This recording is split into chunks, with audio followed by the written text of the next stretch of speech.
Hi there. In this portion of our material, we're gonna move from immigration into acculturation. And acculturation is the process by which people migrate, learn a culture, become part of that culture, or not part of that culture, but how they fit in. All right, the act of fitting in. Now, the study of acculturation is very difficult because there's so many reasons people immigrate. And one real broad thing is some people immigrate because the place they were at is so bad they had to get out. Some immigrate because the place that they're moving to is so awesome they want the benefits. Okay, so it's pretty clear that the attitudes are going to be quite different right from day one. Some immigrate for various reasons, as we saw in the previous presentation. Some immigrate for job reasons. Some immigrate for family reasons. Some immigrate with uh, investment visas. There's so many different reasons that people immigrate. And then at the same time, you're going to find that some groups of immigrants are welcomed and some group of immigrants are basically, shunned. So the experience is going to be different in so many different ways. You find that immigrants move to radically different neighborhoods. They move from different cultures, they move to different cultures, different neighborhoods. Again, and much of that is a product of do they come in with money? Cultures vary in how much their heritage culture is similar to this new host culture, different personalities, expectations, etc. So, despite the fact that there is these many factors making the immigration experience absolutely unique to each immigrant, but yet at the same time, some patterns do in fact emerge. And here is a real generic pattern. It's kind of like a catch-all pattern. The idea is when people immigrate to a new culture, they experience this honeymoon period where everything is new and exciting and flashy and everything is so cool. And then they're going to have some crisis, some kind of crisis. Often, what happens is, immigrants come in, let's say they come in with a college degree, and they come in and they find out that their English isn't so great, and people treat them like children. I'm like, oh, wow, okay. And so they're being treated as though they're an uneducated child, when in fact they are, in fact, well educated. And so that, that some other crisis like this, I don't, could be just many things.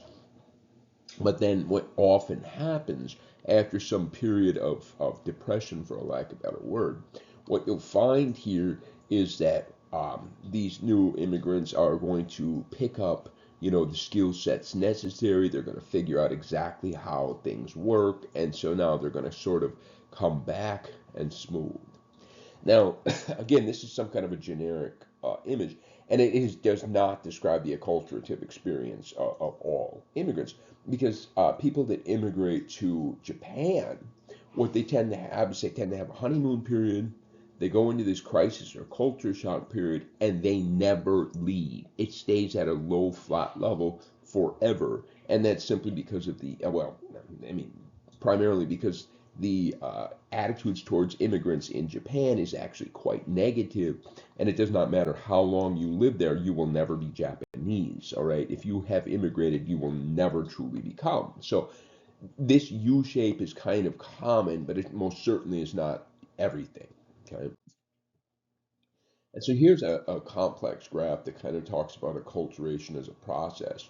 And I mean, you can see all the different factors that are going to influence the experience itself. Where do you come from? Where are you settling? How much contact have you had with this culture before you get there? Your personality, your language skills, your openness to new experiences, as we say, the amount of contact, how many opportunities you have. And I mean, these are all just part of some larger process of acculturation.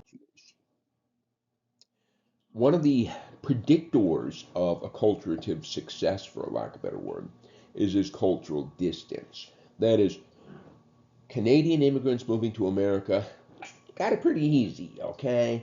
And so you find that, say, for example, Chinese immigrants to New Zealand have a very hard time, but Chinese immigrants to Singapore, not so bad. Okay.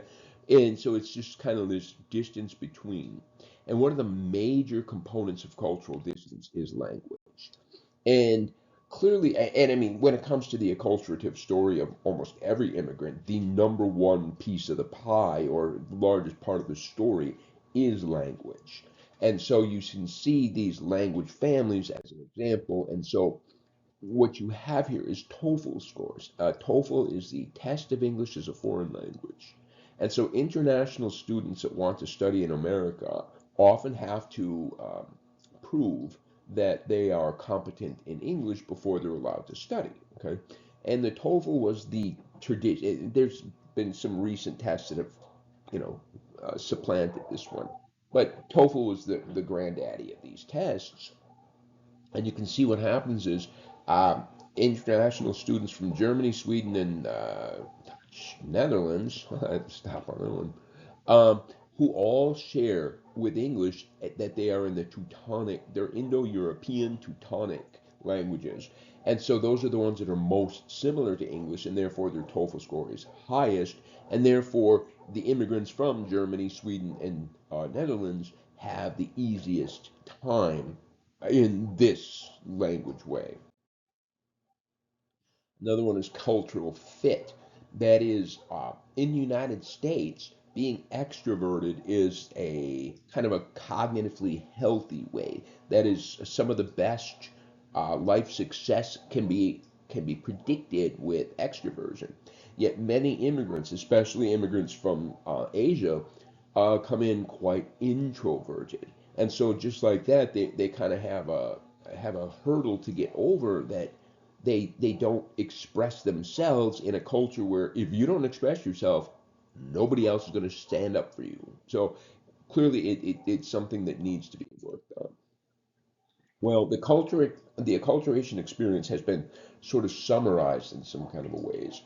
The Vancouver Index of Acculturation, which asks a variety of questions, as you can see here, but ultimately what these questions are getting at is attitudes. What is your attitude towards your heritage culture where you came from? What is your attitude towards your host culture that you're moving to? And put the two together.